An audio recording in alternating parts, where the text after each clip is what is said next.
YouTube is a big place. There are billions of videos uploaded on this website from every language imaginable. People of all ages and all countries come to this one single website to share a platform. But what's really interesting is that there's not actually any criteria of what a YouTube video is supposed to look like. You know, basically the only requirement for a video to be on YouTube is that it's a video file. And over the past few decades of the internet, people have experimented, tried different things of what makes a good video, what makes a video worth watching. And over time, people have consolidated into different categories and genres of YouTube channels. So let's talk about every type of channel that's on YouTube, as well as some pros and cons and what it's actually like to run a channel like these. So first, let's talk about vlog channels, which is probably the most public face of YouTube. Now, back in the mid-2000s, people would call just about anything that involved a person talking to a camera a vlog. But the more modern definition that we have now is more like taking the camera around, filming us while we do something. I think when most people think of vlogs, they think of daily vloggers, people who just like to document everything in their life, take the camera around and just record whatever they do for the day. Now, there are quite a few problems with trying to run a channel like this. Here's one example. Alright, to the person watching this, how about this? I want you to, so tomorrow you're going to be filming a vlog about your life. Now most people watching would probably think like, nothing exciting happens in my life. I'm probably just going to go to work, or go to school, or just do my normal thing, maybe go run some errands. I don't think that that's very exciting, and I don't think anyone would watch that. And you'd be correct. The problem with daily vlog content is that there's almost nobody out there whose life is interesting enough that everybody wants to see every moment of your life. And running a channel like that could be really stressful because if you're daily vlogging, then you basically have no days off. Every morning you wake up, you're recording yourself, and then every night you're editing the video. So you just have no breaks and no downtime. Now, if you're only uploading maybe once a week or maybe a couple times a week, that can be a little bit different. But you could also run into the problems with the fan base. I mean, if you're vlogging around your house or even outside your house in your neighborhood, or if you're even walking around your town, there's bound to be people that recognize the places that show up in your video. And you might start to get people that show up at your house, or start spreading your address around, or just giving away your private information, because it can be kind of hard to actually have a private life when you are so public like that. But let's say that you're really excited to jump into something like this. You think your life is pretty exciting, you're not afraid of becoming too famous, you want to have a good time. Well, vlog channels can actually be a little more difficult than they look. I mean, when you're watching a lot of big vloggers, they look really natural on camera. They're good at talking to the camera, they have a very lively personality, they're good at making everything they do look interesting. They probably have some good editing and music to make it look better. But when you're first starting out, you hold the camera up at your face and you're just like, hey guys. Like, to anyone who has gone through the beginner phase of being a YouTuber, it feels really awkward to just set up a camera and talk to it. And it takes a long time to get like your real personality just to show. And then you realize that you kind of have to exaggerate your personality. Like, even right now, the way that I'm talking, I mean, I'm talking louder and more excitedly than I probably ever would in real life. But as far as video editing goes, vlog channels are pretty much on the simpler end, because you're taking all original content and you're mostly just cutting and piecing things together, maybe adding some music, but the edit work is usually on the very simple end. So moving past just regular daily vlogs, we've got family vlogs or pet vlogs. So these ones, you're less likely to dox yourself, I guess. I mean, you could run a whole channel just of you filming your pet. Like maybe you have a cat or a dog or a bird or some exotic animal that just does weird stuff all the time that's fun to record. Like, let's be honest, animal videos are a pretty big thing on YouTube. So you'll probably run into a lot of competition, and since you're completely relying on a pet, there's not a whole lot of ways you can really improve your content. You're kind of just stuck with whatever your animal is giving you, which is kind of out of your control. But then you've also got like the family vlogs or your little kid vlogs. Now, surprisingly, some of the biggest channels on YouTube are just some like little kids vlogs. I really don't know how it works out like that. I made a video a while back on those 3 Russian kid channels, how they're just getting over 100 million views a day. But it's clear that there's a high demand for content like this. The problem that a lot of family vloggers run into is that a lot of people talk about how they're exploiting their kids for views and making a lot of money out of it. I mean, it also just seems kind of weird, like a reality show kind of way, how you're just filming everything that's going on in your family's life. And how you're turning into like, oh no, my kid just got hurt. Oh man, this is gonna be great for ratings. Now, it's pretty clear that most vlog content is made for younger audiences. Like, typically you're not going to have many adults watching vlog channels. And the main reason for that is just that, and especially little kids are really fascinated with what the big kids are doing. Now, if you've got like a 16-year-old with a vlog channel, you got all of the younger kids who are just like, oh man, I look up to him, he's so cool, I want to be just like him. And kids are probably the only ones that are going to be interested with you going about your daily life. But there definitely are ways that you can structure your vlog to sort of change your age range up or down. Like, for example, if you want to attract a younger crowd, let's say ages 6 to 12, then you can take on the Morgs approach, where everything has to be super exciting. You just have to act really excited and yell all the time, and everything you do has to involve $10,000. Or you could go the J-Station approach, where everything is, it's 3 a.m., we're contacting ghosts, or I ordered this off the dark web. You know, as long as you act excited enough and you make everything sound like a big deal, like little kids are really just gonna buy that stuff up. Now, I mean, there's kind of a couple of issues with having a majority kids audience. I mean, for one, you're gonna run into the whole COPPA thing, you're gonna have a hard time getting good ads, so you're not gonna be making as much money. Also, like I mentioned in my Q&A, a lot of people kind of just sell their soul and give up their dignity when they are making kids content. Because as I'm sure a lot of people have noticed, most people on this site who've gotten big by aiming towards kids are not very well liked among the rest of YouTube. I mean, you've got Morgs, who's just like criticized for just being over the top and just ridiculous all the time. And then J-Station, who just goes way too over the top and gets himself in trouble. I think he even got banned. Then you got people like Jake and Logan Paul. Again, you're always targeting the younger kids who are looking up to the big kids and want to be like them. So what are some ways that you can make vlog content that's targeted towards older audiences? Now, there's only one vlog channel I would say that I really follow, and that is the Stradman. He's also the only notable YouTuber I've actually met in person. And that's because we actually live in the same city, and I mostly just watch because I like seeing familiar places. But what the Stradman does is he takes vlogging content and adds a whole different element to it, and that is the whole car space. You know, car vlogs can be really difficult to get into, because you're either one of those kids that's trying to chase down supercars and taking video and pictures as they drive by, or you've got to be rich enough to own your own cars, show them off, modify them, and then just keep coming up with new ideas each time. You know, that's one thing I think a lot of YouTube viewers don't really realize just how difficult it can be as a content creator, just like having to come up with a new idea every time. And so just imagine being a vlogging channel and waking up one day and you're like, I need to record a video, but I got nothing going on. Like, what am I supposed to record? There's nothing exciting happening.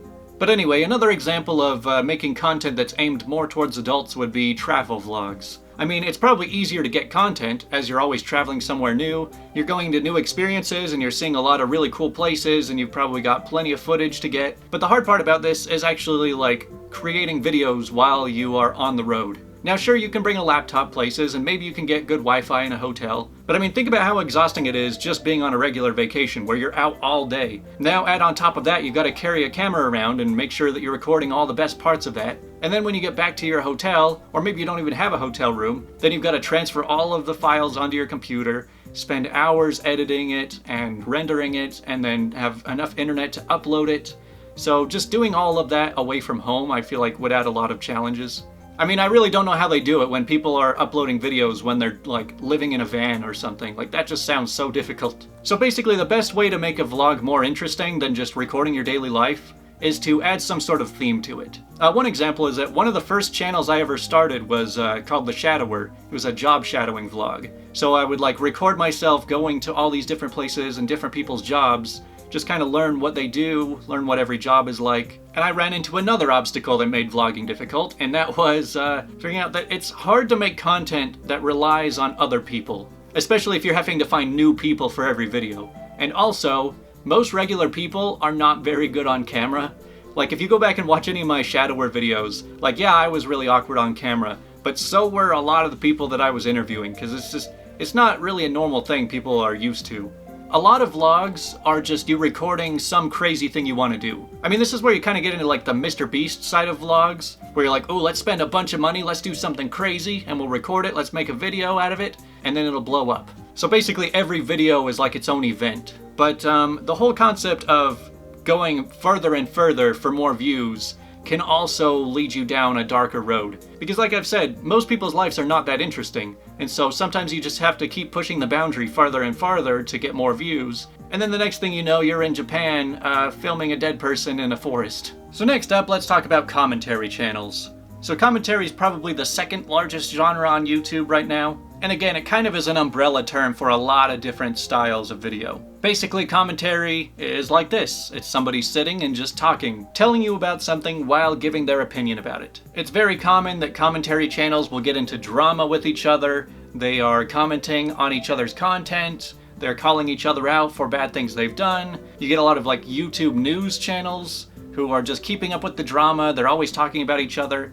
Now this kind of content, I guess, is more for like the older teens to maybe the young adults. I feel like I'm kind of getting burnt out and getting a little too old for the YouTube drama scene.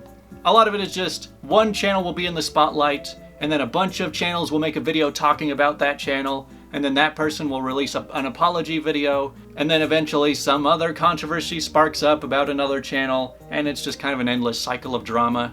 But not all commentary channels fall under this description. An example of the type of channel that I've probably watched a lot more than any other are the ones that just kind of react to things. Now, it's not a react channel. There's a difference between a commentary reaction channel and just a reaction channel, and I'll explain that soon. So these commentary channels, they'll usually find some like dumb movie or some dumb TV show, or they'll just rant about something in culture or about their life or just about some problem that we all go through. They're really good at just articulating things, basically taking something you already think, putting it into words, and making you say like, yeah, I agree with that. Yeah, you're totally right. That was great. Another commentary subgenre that's gotten really popular over the last few years is Reddit reactions. Usually that's like, alright, let's pick a subreddit, and we'll go through looking at the top posts, and then we can laugh and make jokes about them together. So what is it actually like to run a commentary channel? I mean, technically this is a commentary channel where I just comment on YouTube and comment on whatever's going on with the site. Well, it kind of depends on how much thought you want to put into it. Some channels like Nerd City are technically a commentary channel where they will just spend months scripting something, putting tons of editing into it, whereas there's other commentary channels like Penguin Zero where they just turn on their camera and just rant for 10 minutes and then upload that. So I mean, it's kind of like a battle between quality versus quantity. There's no right answer. It's more just like finding whatever spot on the spectrum that really fits your style. I personally just do not like spending a ton of time on editing. I know that it makes the video look a lot nicer, but I just hate spending 3 times the amount making a video just to make the video 10% better. I'm more focused on just getting the message across. But hey, commentary will probably always have its place on YouTube. But the difference between a commentary channel like that and a regular reaction channel is that reaction channels are pretty close to the lowest effort content you can make. Because it's basically just, alright, turn the camera on and I'm gonna watch a video.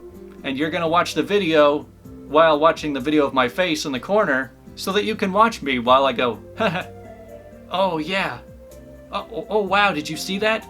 Oh, okay, oh, no way.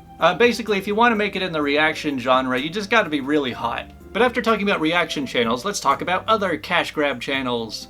Now, I made a whole video on cash grab channels. Basically, the way that I label something a cash grab channel is that it's something that's really low effort to make, meaning you can easily just pump out multiple videos a day if you want to. And it's usually based on stolen content, meaning you're just kind of re-uploading other people's footage. So these cash grab channels are usually revolved around like uploading compilation videos or Reddit videos. So if you're uploading compilation content, you're basically you pick a topic, like let's say funny cat compilation or something. So you just look around the internet, you find like 50 different short clips of cats being funny, you chop them all into one long video, play some music over it, probably shamelessly put a huge watermark on it, and then rake in the ad revenue from it. Now, one of the challenges of content like this is that it's kind of hard to not get copyrighted. Because, I mean, obviously you're stealing content from everywhere, so it's not uncommon for maybe 1 or 2 of those clips in your 50-clip compilation is going to be copyrighted. But then you've also got like the Reddit cash grab channels, you know, where people will just go on to Ask Reddit, or maybe like an Entitled Parents or Pro Revenge Reddit, and then just narrate, just read everything aloud. I mean, come on, who would do something like that? I mean, one of the craziest things about that is that the Ask Reddit scene is just hundreds of channels all using the exact same text-to-speech voice and like the same edits, all just reading the same threads, and all of them just getting hundreds of thousands of views. Like, it's a really bizarre scene, but I mean, as long as people are still watching them, people are gonna keep making them. But there's plenty of different cash grab categories. I mean, another example would be that there's people that are really big and popular on Twitch, but they don't actually upload their own content to YouTube. So people will go through their Twitch, they'll clip out all of the best moments, they'll upload 5 videos a day onto YouTube, and then they can profit off of somebody else's success. I mean, sometimes you have to get a little bit creative about getting around copyright, maybe distorting the video, shrinking it, playing it faster or slower, raising the pitch, having different moving parts, maybe flipping it horizontally, or off-syncing the audio. Anybody who's tried to find like movies or TV show episodes on YouTube have probably run into stuff like this. But the last type of channel I would kind of classify as cash grabby would be like ASMR. I don't understand ASMR like at all. Like, okay, I get that sometimes they're just in the category of being like adult fetish kind of thing. Or maybe there's some like really relaxing, like listening to environment sounds. But the whole ASMR scene is kind of just like, oh hey, this is a video that doesn't exist yet, why don't we make it? Just an entire 20-minute long video of random noises. So I don't know, either you are a big fan of ASMR and you already know a lot about it, or you're like me and you're just like, I'll just stay away from that, I don't understand it at all. Okay, now on to the next category of YouTube videos, and that is the Facebook/Instagram/TikTok/Vine style videos. This is actually becoming a really big thing lately. YouTube has been implementing their YouTube Shorts, where it's all videos that are less than 60 seconds and are shot like vertical cell phone style. But why I mention that it's stuff that comes from other websites like Facebook, I've said it before, but YouTube is the easiest to monetize platform. It's really easy to just reach a threshold and start making money on YouTube if you have good videos. Whereas it's not so easy on Facebook or TikTok or whatever. So what a lot of people do is they will just pull the most popular stuff from these other sites and put them on YouTube. And you can kind of tell the types of videos that come from those other platforms. Just like, oh, look at this very oddly satisfying clip of this person building a birdhouse. This is where you'll also see like the life hack videos, like 5-minute crafts, or even just the general home video kind of uploads. You know, the kind of stuff you'd see in like 2005 YouTube, where it's just some 15-second clip of somebody crashing on a skateboard or something. They're usually pretty clickbaity and pretty short, and they just try and draw you in. They're just very general audience, very normie type content. Alright, the next category of channels we have are the Fanbase channels. Now these are the kinds of channels where you pick a niche, maybe you have a very specific video game or book franchise or movie franchise, or any channel where you just kind of talk about or bring up ideas or just bring up news, all about a very specific fan base. Now these types of channels can be kind of fun to run because you tend to build a very close-knit community. You have a lot of people who are all interested in a very similar hobby, and so they all kind of flock to the same channels. Everyone can kind of relate to each other. There's a lot of just shared knowledge and information between everybody. And so these channels are mostly just communities, if nothing else. This is also where you can have like exercise channels where they will just talk about all of the different workouts you do. Maybe a channel dedicated to a certain sport, or even something just related to crafting in some way. But the next category is pretty similar, but it doesn't really involve much community, and that is like tutorial videos. Now let's say you're really good at something and you want to share your knowledge on how to do stuff. Like let's say you know how to play the piano, and so you just make piano lesson videos. Or maybe you're really good at tech support, so you just make videos on how to fix computers. I mean, these are the types of videos that I would say they don't usually get a whole lot of subscribers, and they don't get a lot of like real fans. Like these aren't the type of videos that get recommended to you and are seen as interesting. They're more the type of videos that you search for. But these videos can also kind of tie into the hobby channels too, because they can teach you, like, let's say how to play a sport or how to skateboard, you know, how to get into a certain hobby. So if you're kind of an expert at something, don't be afraid to share your knowledge with people on the internet. But that kind of leads into the next one, which is educational channels. So I mean, tutorial and educational are kind of similar. Tutorial is more just like, you need help learning how to do one thing. Whereas educational ones usually fall into the category of like, let's do some science experiments, or did you know this random fact? It's also where you'll find the category of people who are professionals at something, and just like to make videos teaching about their job in general. So like one good example would be Dr. Mike. So I mean, Dr. Mike, obviously he's a professional doctor, and he can make videos answering questions about health and diet and all that kind of thing. So I would say the only people who can really start channels like this are people who are just already experts in something and just want to teach the internet about it. Now another way you can teach people that maybe you don't need to be quite an expert is you can make documentary channels. Now I've mentioned before that if you want to start a YouTube channel, just do what you enjoy doing but turn it into video form. So let's say you really just enjoy watching documentaries or reading interesting Wikipedia articles or just reading like real life stories. And maybe you were that kid that just loved those research projects you did in school. You loved giving a presentation about something you learned. Well, guess what? YouTube can allow you to do all of that with no rules. You get to do it all yourself. And I gotta say, there's a lot of really good documentary content on YouTube. I mean, there's so many channels out there that will teach you like history or politics, or just telling you all sorts of crazy stories about things that happened in the past. This is also a good genre if you're really interested in like scary stories, because most of the best horror channels that I've seen on YouTube come down to people just like documenting really creepy things that have happened. I mean, they're kind of similar to commentary channels in some ways, but usually these channels come down to like, okay, research a bunch about this, write up a script, record yourself reading the script, and then put footage over all of that. Now these videos can actually take quite a lot of work. I mean, that's kind of one of the main reasons I haven't tried documentary channels, because I know how hard they can be to make. I would say these are becoming more and more some of my favorite types of content on the site. But something you might need to be more of an expert on is the next category, and that is review channels. Now, review channels are structured pretty similar to commentary. You're basically just, here's a thing, I'm going to give my opinion on that thing. But I mean, obviously you're going to have your own niche. Like maybe you're a music reviewer, so you're going to be reviewing every album that comes out. Maybe you're a car reviewer, and you're lucky enough that you get to test drive every new car that comes out and talk about all of their quirks and features. Maybe you just spend so much time on the internet that you can just have a meme review channel. I mean, review channels get more of a cult following on YouTube than I would have expected. Like, especially if you have some sort of scoring system, people are always waiting around like, oh, what score are they going to give that thing? Or I hope they rate my favorite one higher. I mean, this goes from music, movies, food, memes, basically any public media that's out there. People review it.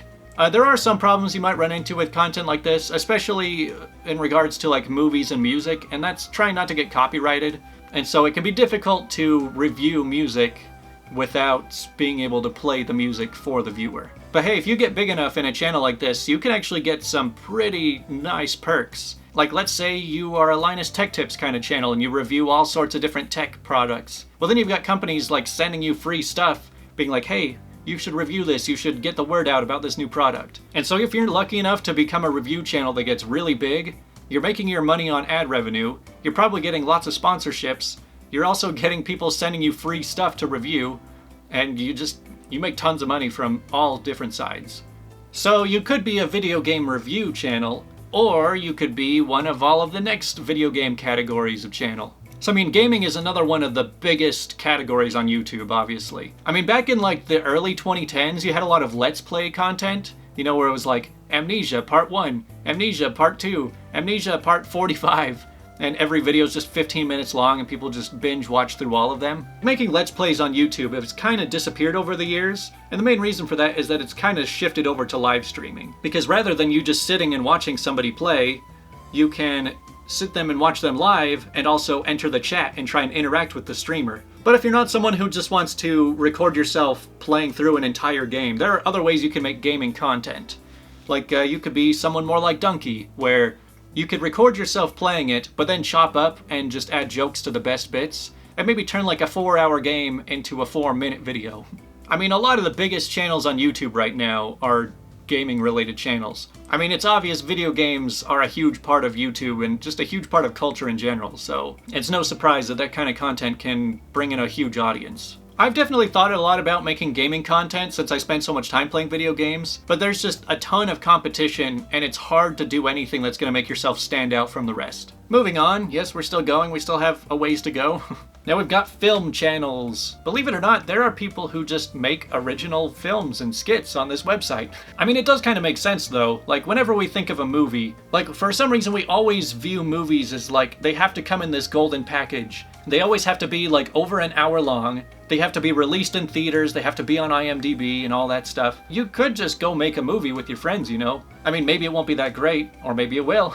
But yeah, if you're really interested in just filmmaking, or you just really want to make your own movie or show, like just upload the video file, see how it goes. Maybe you'll get your own famous movie that was original on YouTube. I mean, YouTube themselves has started the whole thing about YouTube Originals, which is them kind of creating their own movies and TV shows. I know it seems kind of weird to just be like watching movies or shows on YouTube, because we usually associate YouTube with more like reality TV. And we'll usually go to something like Netflix to watch something more polished. But hey, YouTube's a video platform, and as long as you own the media, you go for it. But this is also where you'll find like animations. Obviously, animation channels are going to take a lot of work if you want to get into that. Something that a lot of people have brought up is that YouTube has really been promoting channels that upload more than 10 minutes of video like every day. And so I can kind of understand that animation channels would have kind of a hard time with that. But let's say you like animation, but you kind of want an easier version of that. Well, now we get to get into the realm of YouTube poop. Now, for those of you who've maybe heard the term YouTube poop in the past, but don't really understand what it is, the best way I can describe it is just pulling different clips from literally anything, like any sort of video or sound clips from things, and sort of like mashing them together, sort of like creating a new piece of art, which is just like a Frankenstein made out of lots of different kinds of media. I mean, good examples would be something like the PewDiePie's Rewind, you know, where it's just like a bunch of memes overlaid with each other. You've got clips of songs, you got little movie scenes, you've just got like memes and YouTube clips just all mashed into one. But if you're really good at this kind of thing, you can create new pieces of media. I mean, again, you might have a hard time not getting copyrighted when making this kind of thing. Like, some of my favorite videos on the entire website are just YouTube poops. Like the whole 8 Awesome Angles, they just took this little clip of Jack Black on Sesame Street talking about an octagon, and they turned it into this ridiculously high-produced... I mean, I'll say it's an 8-minute video, but there's like a bunch of different videos. And it's just insane how much work they put into just mashing different songs, different clips, and just making these editing masterpieces. I mean, that's kind of on the high end. If you're looking for something easier, another thing that's pretty funny that people will do is, like, maybe they'll take video of somebody talking, but then they chop everything up to make it sound like they're saying something ridiculous. And you kind of just rewrite their script for them and rearrange their words. You can do it with interviews too. Like, there's a lot of creativity that can come out of this kind of thing when you're making like songs and whatever. Alright, we're getting close to the end here, but the next category we have is not really a channel that you can go start, and that's just like corporate channels. You know, you've got like late night talk shows or celebrities, or just like businesses just creating these YouTube accounts and uploading promotional material for it. Yeah, like I said, they're not really the kinds of channels that you can just go start. They're kind of just when big corporations are like, we need to get a YouTube channel for ourselves. You know, even like news channels like CNN or Fox News, I would call like corporate channels. I mean, these are stuff that you'll see promoted quite a bit because these channels don't really play by the same rules as the rest of us. They get a lot of favoritism by YouTube. But yeah, this is where you'll also see like Vivo channels, you know, like the Justin Biebers and the Katy Perrys and the Taylor Swifts. You get the point. But then you also have sort of like promotional channels for small businesses or small musicians. Like, let's say you want to start as a musician and you want to get your music out there. I mean, a lot of people always mention SoundCloud, but YouTube is just as good, if not better, of a platform to just upload your music. Or maybe you're just a small business and you want to make videos for your customers or whatever. I don't know, I'm scraping the bottom of the barrel here. We're almost done through all of these. Then we've got podcast channels. Obviously, everyone knows about podcasts. It seems like podcasts are getting way too popular these days. Everyone wants to start one. There's just like so many different podcasts. It's just basically, let's sit down and have a conversation for 2 hours, and we'll record the whole thing, and then maybe we can hopefully get somebody famous to talk with us next time. I mean, it is kind of a unique way of having commentary because you get a lot more long-form content and you get to see people's real personality. But that just about covers everything. I dare you to find a video that I didn't describe in this video. So we've gone over vlog channels, cash grab channels, commentary channels, Facebook channels, Fanbase channels, tutorials, educational, reviews, gaming, original films, YouTube poop, documentaries, corporate channels, promotional channels, podcasts. I guess there are a couple that I've seen that I have a hard time categorizing them. One would be like data channels, you know, where it's a video just showing some graphs, basically. Those are really cool for just like showing a timeline of what was most popular over time. You've probably seen something similar. Then there's like the trolling scammers channels, you know, where they call up a scammer, waste their time, maybe scam them back. Yeah, I mean, there's plenty of ideas out there. I'm sure that what's popular in 10 years probably hasn't even been tried yet today. So that is the whole roadmap of YouTube. Man, this might turn out to be the longest running video I've ever made.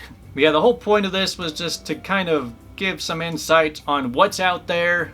Also just try and explain what it's like to run every kind of channel. I've actually tried running a lot of different channels, from commentary to vlog to tutorials, just all kinds of stuff.